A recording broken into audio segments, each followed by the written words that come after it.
Hello guys, welcome back to Tech Tutorial. In today's video, we will show you how to add another admin on my Facebook page. As you can see right now on our screen, we're currently in Facebook. So all we need to do is to click on our profile over here on the top right. By doing that, we will be able to see this section over here. After that, navigate to the professional dashboard over here. As you can see, usually it would be in this area. And then after that, scroll down.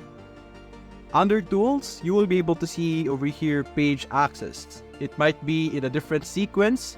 So you're going to have to look for the page access over here. Click on page access.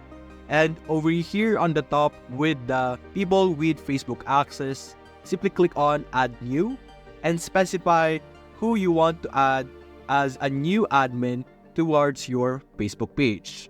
Also make sure that the section you're handling on your screen is your Facebook page and not your profile or your personal profile. So that's it guys. If you enjoyed this video, leave a like and subscribe. Thanks for watching.